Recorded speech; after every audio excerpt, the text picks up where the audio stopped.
Isekai in general is becoming a popular topic more and more throughout the anime community, and new shows more than ever pop out each season. Sometimes they are, weird or crazy at the same time. Sometimes they're good with amazing world building and characters, or some bad with, a generic story or a boring cast. Nevertheless though, Isekai is just nearly taking over anime at this point, as it's one of the most loved genres that people really enjoy watching. This is why in today's video I'll be showing you guys why that is the case, so if you do enjoy, then please smash like and subscribe as always. Oh, and follow me on Twitter as well, at AnimeRecon, and why not tell your friends about this video, as they too might be interested in the world of Isekai genre as many others, and hopefully get your normie friends to finally watch anime for once. Woohoo! Isekai anime became so trendy for its insane popularity, and also on how big it was during 2020, and even now, to be honest. The definition of Isekai is simply called in another world, hence why you see a lot of series that involve a character or characters transported to another world by simply dying in real life from, a car crash, plane crash, or even summoned or sucked into a video game. Endless possibilities come to mind, and even crazier ideas start,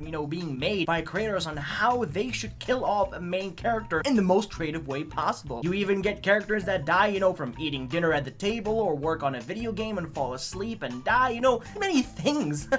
So many creative deaths. And what could possibly show up, I wonder? I don't know. What other creators, what other deaths they can think of? Maybe even dying and peeing yourself is an idea. Actually, oh wait, maybe that is already done. Yeah, that's already done with Kazuma from Konosuba. What about getting isekai into a hentai fantasy world? Oh my god, that is genius, yo! That is genius. It'll be worth the content for so many people to enjoy for sure. For sure, man. If one already exists, or maybe one is coming soon, who knows what the world holds for us. But imagine that would be insane. Alright, let's not get ahead of ourselves too much, as I want to keep this video, nice and clean in case parents are watching, even though I already messed up. But who cares? I don't care. Does this face look like it cares? No.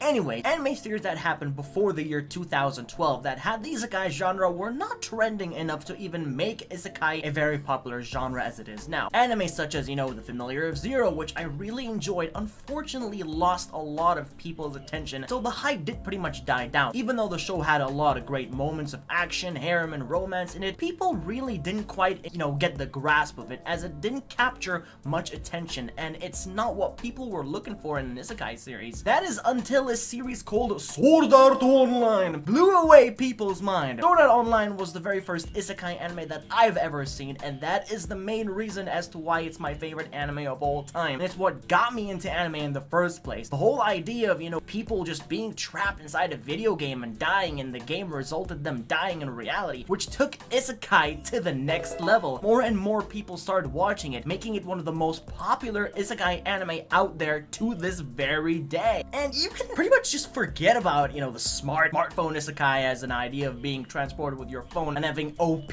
powers. That really does get old, to be honest. The isekai shit magician series where you get playing characters and a boring story which stays the way to the very end, it's not really enjoyable, to be honest, especially if you guys know Conception. Oh my god, that is the worst isekai harem I have ever seen. It's a video game adaptation, but oh my god, it is just done horrible. It is horrible. Yeah, I really did feel disappointed about it, as those three are some of the worst isekai anime that really aren't good at all. You may have seen them and dropped them, but trust me, if you you ain't the only one who did that. I'm pretty sure many others have. But Sword Art Online became the main reason as to making isekai as a whole genre trendy, and it hasn't died since then. That is why you keep seeing a lot of isekai anime being made almost every season, as people love a more serious type of isekai series, or ones that involve just great world building overall and characters to watch. The first season of SAO, aka the Aincrad arc, was truly something you couldn't stop watching, as seeing the players reach the top floor to beat the game and escape back to reality was a feeling of being scared and excited at the same time. You don't know what's gonna happen. Will they beat the game, or will they just be stuck there forever? That is a reason to keep watching. Like, damn, that's so exciting! Kirito as a character became wildly popular due to him being overpowered, since he is the best player in the world. Oh, and please stop hating Kirito when calling him a bad character, because he's not a bad character. He's a beater and a true black swordsman. Though, respect to guts, I actually do want to watch Berserk so badly, just, from playing too much Dark Souls.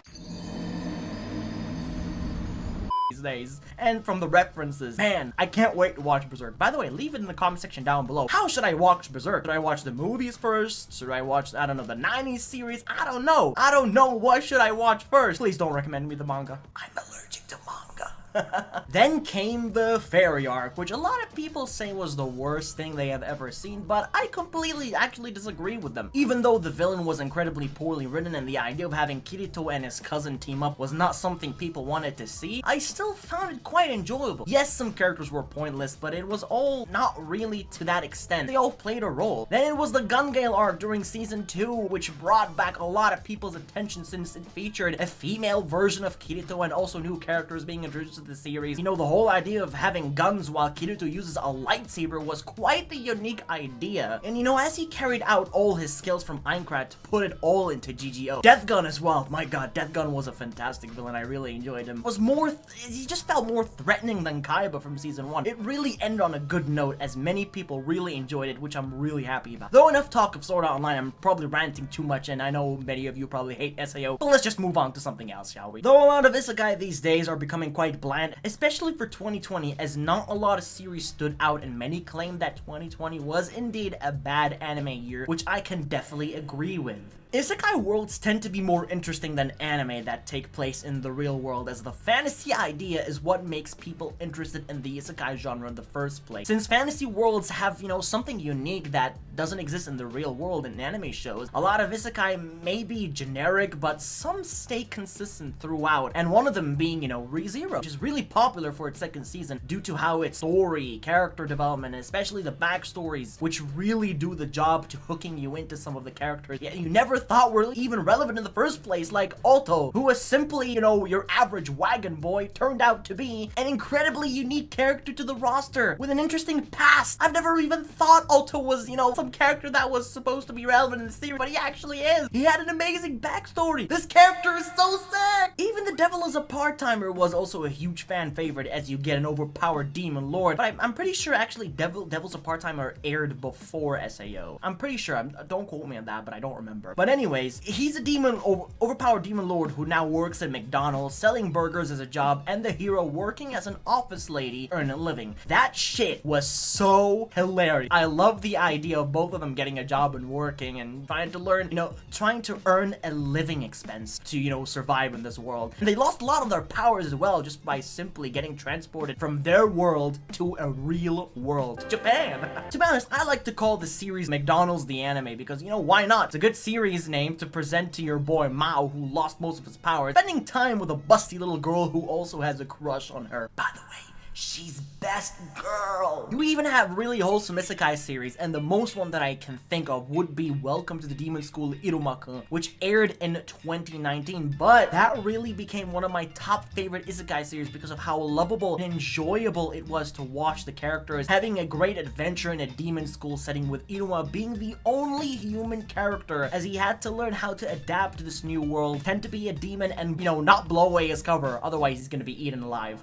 Even during the second season of this series, it's become even better than ever, and watching Iruma go, you know, through a massive personality change, which I've been waiting for so long, made him more badass, just more badass looking character, as he really looked and played the part like he was an actual demon lord in the series, which looked insanely cool, yo. Man, I love this show a lot. It's so wholesome and exciting. One of the most wholesome series I have ever seen. No joke. But that's pretty much it, you know. That's pretty much why isekai is becoming, you know, more frequently popular these days. They might turn out to be generic or simple, but people will always still tend to watch them because it's an isekai. Isekai is something a lot of people like to see. I think that's enough reason to close up the video by saying thank you all so much for watching all the way to the very end. And if you do like isekai, which I know you do, then please smash like, comment, and subscribe for more epic videos like this in the near future. Tell your friends about it too. Let me know down below which isekai anime you know is your favorite. By the way, you better type an SAO in the chat. And I'll be seeing you all in the next one.